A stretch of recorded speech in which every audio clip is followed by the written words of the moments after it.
Assalamualaikum warahmatullahi wabarakatuh. Hai hai hai, selamat pagi anak-anak semuanya. Bagaimana kabarmu hari ini? Semoga selalu dalam keadaan sehat dan selalu ceria. Nah, tadi kita sudah berdoa bersama yang dipimpin oleh KM kita hari ini. Good job! Jangan lupa ya anak-anak untuk mengisi presensi di Google Classroom sebelum pukul 8. Siap? Siap. Coba Ibu mau bertanya, apakah kalian sudah siap untuk belajar hari ini? Apakah buku tulis, buku tema, dan juga buku LKS-nya sudah disiapkan? Nah, jika belum, coba dipersiapkan terlebih dahulu ya sebelum memulai pembelajaran hari ini. Coba Ibu mau mengecek semangat kalian terlebih dahulu. Mana semangatmu? Mana semangatmu? Mana semangatmu? Good job anak-anak, sudah semangat semuanya untuk memulai pembelajaran hari ini? Harus semangat ya, dan jangan lupa untuk tetap mematuhi protokol kesehatan dengan cara 4M, mencuci tangan, memakai masker, menjaga jarak, dan menghindari kerumunan. Nah, waktu kemarin kita sudah mempelajari mengenai keragaman yang ada di Indonesia ya anak-anak. Masyarakat Indonesia itu beragam dalam budaya, suku bangsa, bahasa, dan juga agama. Selain itu, Indonesia juga memiliki keragaman dalam hal ekonomi. Apakah kalian tahu Indonesia itu memiliki keragaman dalam hal ekonomi? Nah, jika kalian belum mengetahuinya, hari ini kita akan mempelajari tema 7, subtema 3, pembelajaran 3. Nanti kita akan mengidentifikasi mengenai keragaman ekonomi yang ada di Indonesia. Dan kita juga akan mempelajari arti penting memahami keragaman dalam masyarakat Indonesia. Sudah siap untuk belajar hari ini? Jika sudah siap, mari belajar bersama.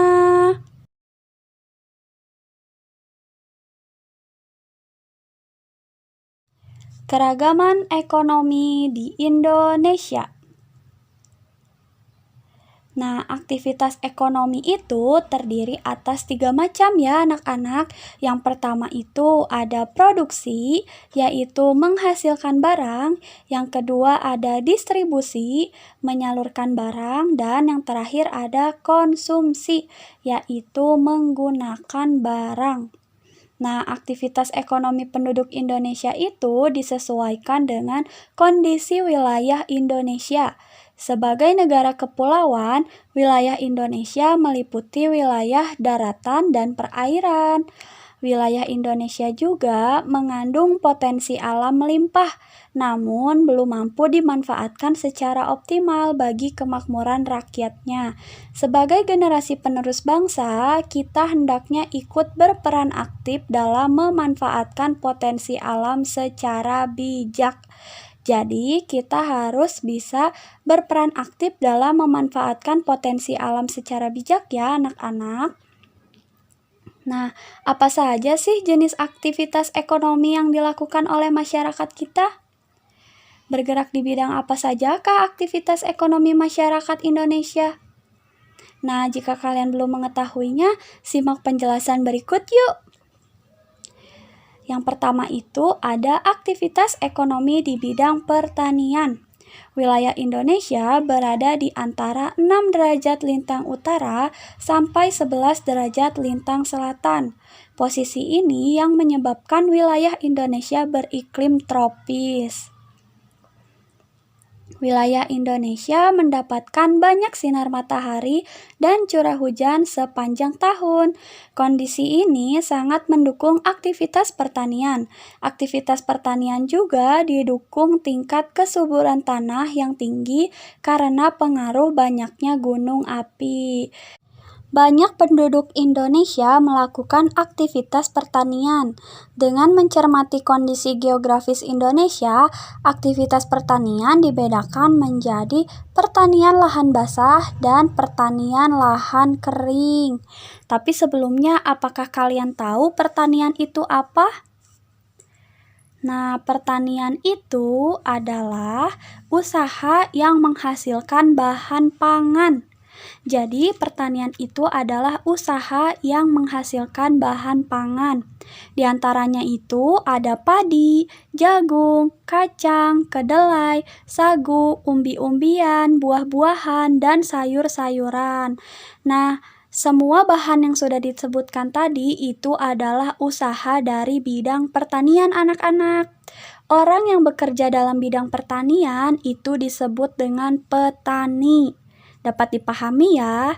Jadi pertanian itu adalah usaha yang menghasilkan bahan pangan. Orang yang bekerja dalam bidang pertanian disebut dengan petani. Menurut jenis usahanya, petani itu dibagi menjadi 3. Yang pertama itu ada petani sawah. Petani sawah adalah petani yang mengolah sawah untuk menanam padi sebagai makanan pokok. Apakah kalian pernah melihat petani sawah? Ya, pasti kalian pernah melihat petani sawah. Di mana kalian melihat petani sawah? Ya, di sawah ya tentunya, karena petani sawah itu adalah petani yang mengolah sawah untuk menanam padi sebagai makanan pokok kita, yaitu beras. Nah, yang kedua ada petani ladang. Petani ladang adalah petani yang mengolah lahan kering, seperti kebun dan tegalan. Tanaman yang diusahakan biasanya sayur-sayuran dan juga buah-buahan. Nah, jadi petani ladang itu biasanya berada di ladang. Dia mengolah lahan kering, seperti kebun. Nah, usahanya itu tanamannya biasanya sayur-sayuran dan juga buah-buahan. Seperti itu anak-anak. Dan yang terakhir ada petani penggarap. Apakah kalian tahu petani penggarap itu siapa? Nah, petani penggarap itu adalah petani yang menggarap tanah orang lain dengan sistem bagi hasil. Jadi, kalau petani penggarap ini, petani tersebut menggarap tanah milik orang lain anak-anak, tidak milik sendiri. Dengan sistemnya itu adalah bagi hasil. Seperti itu ya. Apakah kalian sudah mengerti mengenai aktivitas ekonomi di bidang pertanian? Bagus, jika sudah mengerti, kita lanjutkan ya. Nah, yang kedua ada aktivitas ekonomi di bidang peternakan.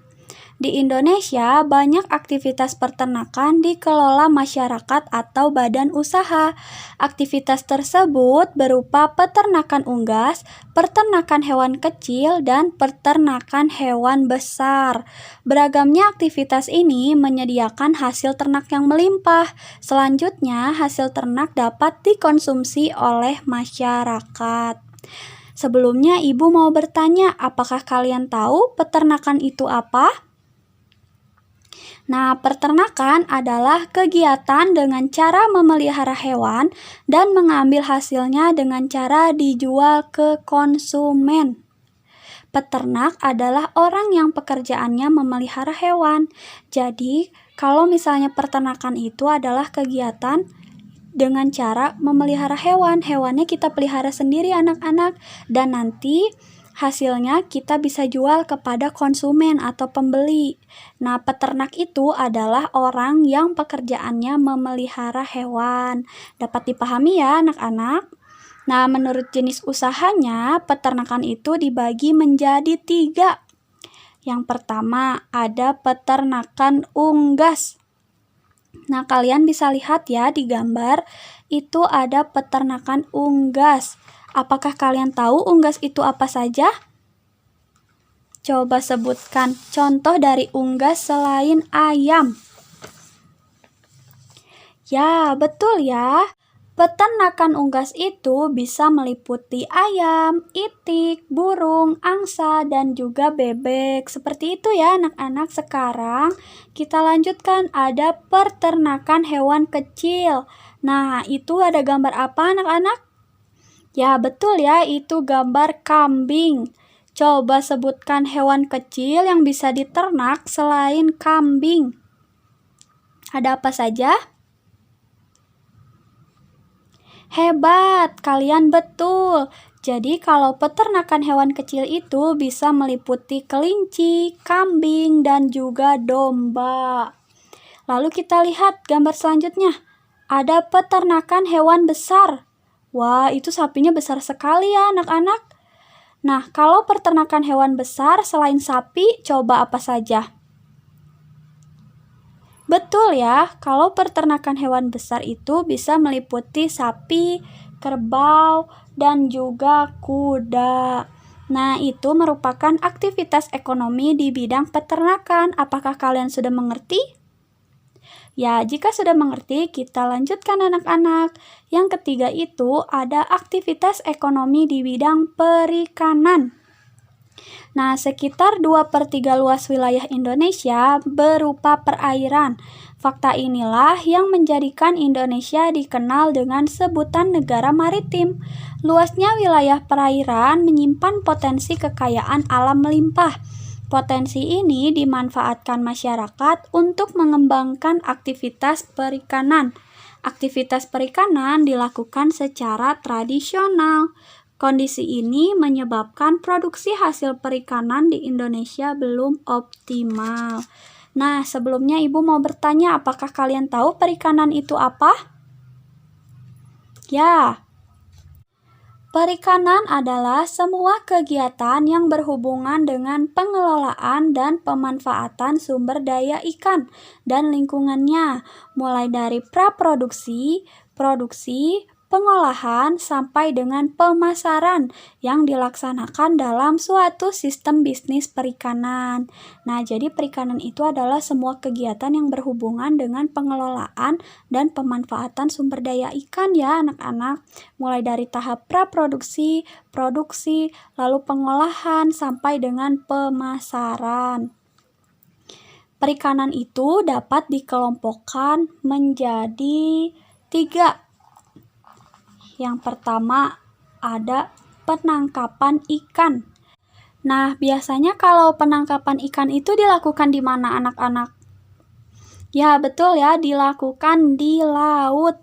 Jadi penangkapan ikan itu merupakan kegiatan yang bertujuan untuk memperoleh ikan di perairan yang tidak dalam keadaan dibudidayakan.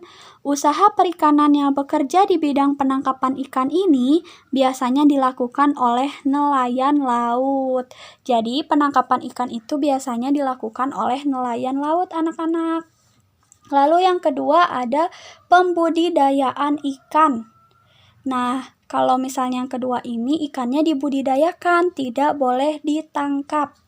Pembudidayaan ikan adalah kegiatan memelihara, membesarkan, atau membiakkan ikan dan memanen hasilnya. Usaha perikanan yang berupa produksi hasil perikanan melalui budidaya itu bisa contohnya adalah ikan lele, ikan mujair, dan ikan emas. Nah, ikan-ikan tersebut adalah hasil dari pembudidayaan ikan. Jadi ikannya itu dipelihara, dibesarkan, lalu dikembangbiakan, dan juga setelah itu kita baru bisa memanennya anak-anak. Seperti itu ya. Dan yang ketiga ada pertambakan. Kalian tahu apa itu tambak? Ya, tambak adalah kolam buatan. Biasanya ada di daerah pantai yang diisi air dan dimanfaatkan sebagai sarana budidaya perairan. Nah, biasanya hewan yang dibudidayakan itu adalah hewan air, terutama bandeng dan juga udang. Apakah kalian pernah melihat pertambakan? Nah, jika pernah, biasanya pertambakan itu ada di daerah pantai ya anak-anak. Istilah tambak ini biasanya dihubungkan dengan air payau atau air laut. Nah, itu adalah gambar dari pertambakan. Seperti itu, apakah kalian mengerti mengenai aktivitas ekonomi di bidang perikanan? Bagus, jika sudah mengerti, kita lanjutkan ya. Yang terakhir ada aktivitas ekonomi di bidang kehutanan. Dahulu, hamparan hutan hijau Indonesia itu pernah dijuluki karpet hijau. Julukan ini karena hutan Indonesia tampak hijau dilihat dari udara. Hijaunya hutan dipengaruhi oleh iklim tropis yang ada di Indonesia. Kawasan hutan Indonesia mengandung keragaman sumber daya hayati. Belum lagi potensi hasil hutan terdiri atas hasil hutan kayu dan hasil hutan non-kayu. Potensi ini menjadikan Indonesia sebagai negara pengekspor kayu. Bagi Indonesia, hasil ekspor kayu itu menjadi salah satu sumber pendapatan negara anak-anak. Tapi sebelumnya Ibu mau bertanya, apakah kalian tahu kehutanan itu apa? Ya, kehutanan adalah suatu kegiatan untuk mengelola dan menggunakan hutan untuk kepentingan manusia. Hutan dapat dimanfaatkan untuk kegiatan ekonomi, misalnya dengan mengambil hasil hutan seperti berbagai jenis kayu, rotan, dan juga damar. Nah, coba kita lihat ya. Di situ ada gambar hutan. Di situ hutannya masih asri ya, anak-anak, dan juga masih hijau. Nah, aktivitas kehutanan juga perlu memperhatikan kelestarian hutan. Mengapa? Lestarinya hutan berdampak terhadap kehidupan manusia dan makhluk hidup yang tinggal di hutan. Kelestarian hutan dapat dijaga dengan cara kita melakukan tebang pilih atau melakukan reboisasi lahan yang gundul. Hijaunya hutan Indonesia dapat menjadi paru-paru dunia. Tidak hanya memberikan manfaat ekonomis, hutan juga memiliki fungsi lain. Adapun fungsi hutan yaitu sebagai penyimpan cadangan air tanah, penyeimbang iklim, serta tempat habitat flora dan fauna. Bahkan, kawasan hutan juga dimanfaatkan untuk objek wisata. Karena banyaknya manfaat hutan, kelestarian hutan hendaknya selalu dijaga. Seperti itu ya anak-anak, jadi kita harus tetap melestarikan hutan yang ada di Indonesia agar hutan-hutan di Indonesia itu bisa menjadi paru-paru dunia. Dapat dimengerti ya? Nah, di antara kamu dan teman-temanmu, mungkin ada yang keluarganya memiliki aktivitas ekonomi yang sama. Namun, mungkin pula aktivitas ekonomi keluarga kalian berbeda-beda. Keragaman itu jangan menjadi halangan untuk tetap menjaga persatuan dan kesatuan ya. Justru dengan perbedaan aktivitas ekonomi dalam masyarakat, maka semua kebutuhan ekonomi kita dapat terpenuhi. Jadi, dengan adanya keragaman itu bukan menjadi halangan untuk tetap menjaga persatuan dan kesatuan ya anak-anak. Keragaman masyarakat Indonesia itu hendaknya kita pahami bersama sebagai kelebihan bangsa Indonesia yang bisa memperkaya hasanah budaya nasional. Kita harus bisa menerima keragaman dalam masyarakat dengan bijaksana. Dan kita hendaknya bisa menjadikan keragaman yang ada sebagai alat untuk mempererat persatuan dan kesatuan negara Republik Indonesia. Seperti itu ya anak-anak, karena di Indonesia itu memiliki banyak sekali keragaman. Contohnya ada keragaman tari daerah, lalu keragaman pakaian adat, ada juga keragaman rumah adat, lalu ada juga keragaman alat musik daerah, dan ada keragaman makanan khas. Itu semua merupakan keragaman yang ada di Indonesia. Kekayaan budaya tersebut perlu dipelajari dalam rangka meningkatkan kecintaan dan kebanggaan kita terhadap tanah air Indonesia, anak-anak. Sikap toleransi dalam menghadapi perbedaan perlu dikembangkan melalui kegiatan sehari-hari. Kita harus menerima keragaman dengan sikap yang bijaksana. Keberagaman bukan penghalang untuk bersatu. Justru perbedaan dapat mempererat persatuan dan juga kesatuan bangsa. Kurang memahami keragaman dalam masyarakat Indonesia dapat menimbulkan dampak negatif bagi Indonesia itu sendiri, anak-anak. Beberapa dampak negatif tidak adanya pemahaman atas keragaman dalam masyarakat Indonesia itu, yang pertama ada terjadinya konflik, baik konflik ras, konflik antar suku, maupun konflik antar agama. Lalu nanti akan terjadi perpecahan atau disintegrasi bangsa. Perpecahan bangsa ini bisa terjadi karena terdapat konflik sosial dalam kehidupan masyarakat, baik karena perbedaan ekonomi, status sosial, ras, suku, agama, dan hasil kebudayaan. Lalu, memandang masyarakat dan kebudayaan sendiri lebih baik serta merendahkan masyarakat dan kebudayaan lain. Sikap ini dapat mendorong terjadinya konflik antar kelompok. Selanjutnya, semangat nasionalisme berlebihan sehingga menganggap rendah bangsa lain. Selanjutnya, mempersulit pemerintah dalam menetapkan kebijakan pembangunan. Lalu, menghambat usaha pembangunan dan pemerataan sarana dan prasarana. Dan yang terakhir, kurangnya partisipasi masyarakat dalam pembangunan. Nah, itu adalah dampak negatif dari tidak adanya pemahaman atas keragaman dalam masyarakat. Kita tidak boleh bersikap seperti itu ya. Dampak negatif tersebut dapat kita hindari. Segenap bangsa Indonesia harus menyadari bahwa keanekaragaman yang ada dalam masyarakat Indonesia telah menjadi identitas kebangsaan yang tumbuh dan berkembang jauh sebelum bangsa ini menjadi satu kesatuan yang utuh, yakni Negara Kesatuan Republik Indonesia atau NKRI. Bhinneka Tunggal Ika yang dicetuskan oleh Empu Tantular pada abad 14 ini telah menjadi simbol sekaligus menjadi semboyan persatuan bangsa kita sejak dahulu, mulai dari Sabang sampai Merauke. Oleh karena itu, kita hendaknya bisa saling menghargai atau bersikap toleran dalam keragaman ya anak-anak. Nah, adapun tindakan yang mencerminkan sikap toleran dalam keragaman. Yang pertama itu, menghargai perbedaan dalam masyarakat, baik perbedaan suku, agama, ras, budaya, maupun golongan.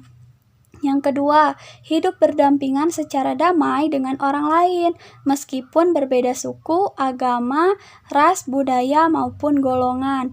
Dan yang terakhir, berinteraksi dengan baik tanpa ada sekat perbedaan suku, agama, ras, budaya, dan juga golongan.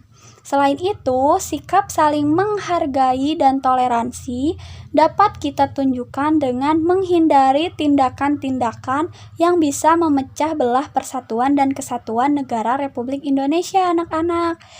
Nah, beberapa sikap yang harus dihindari untuk menjaga persatuan dan kesatuan itu, yang pertama, memaksakan kehendak kepada orang lain. Itu sikap yang harus dihindari ya anak-anak. Lalu yang kedua, acuh tak acuh dan tidak peduli terhadap lingkungan sekitar. Yang ketiga, menonjolkan suku, agama, ras, golongan, dan budaya tertentu. 4. Mementingkan suku bangsa sendiri atau sikap yang menganggap suku bangsanya lebih baik daripada suku bangsa lain. Kelima, cenderung memaksakan kehendak dan berani menempuh tindakan melanggar norma untuk mencapai tujuan. Dan yang terakhir, mencari keuntungan diri sendiri atau mementingkan diri sendiri daripada untuk kesejahteraan orang lain. Nah, itu semua adalah sikap yang harus dihindari. Ya anak-anak, sekali lagi sikap yang harus dihindari untuk menjaga persatuan dan kesatuan. Seperti itu semuanya. Pembelajaran hari ini sudah selesai anak-anak. Coba ibu mau bertanya, tadi kita sudah belajar apa saja ya? Ya, betul ya. Kita tadi sudah belajar mengidentifikasi mengenai keragaman ekonomi di Indonesia. Dan tadi juga kita sudah mempelajari arti penting memahami keragaman dalam masyarakat Indonesia. Wah, kalian hebat hari ini sudah mempelajari banyak hal. Kita tepuk salut terlebih dahulu yuk. Sudah siap? Tepuk salut. Jaja jempol. Jaja jempol. Salut. Good job. Nah, kita tadi sudah mempelajari banyak hal anak-anak. Ibu cukupkan pembelajarannya sampai di sini. Jangan lupa untuk mengerjakan tugasmu ya. Sudah Ibu kirimkan di Google Classroom. Untuk menutup pembelajaran hari ini, kita berdoa bersama terlebih dahulu yuk. Berdoa dalam hati dimulai.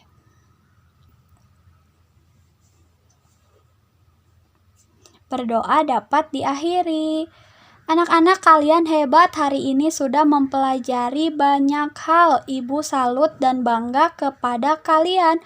Good job. Oh iya, Ibu mau mengingatkan, jangan lupa untuk tetap membantu orang tua dalam menyelesaikan aktivitas pekerjaan rumah ya. Kalian juga harus bersikap sopan dan santun terhadap orang yang lebih dewasa. Dan jangan lupa untuk selalu semangat dan selalu ceria dalam menjalani hari-hari ya anak-anak. Terakhir, jangan lupa untuk tersenyum. Perlihatkan senyum manis kalian kepada semua orang. Terima kasih telah menonton video ini. Jangan lupa like, comment, and subscribe. Wassalamualaikum warahmatullahi wabarakatuh. Selamat pagi semuanya.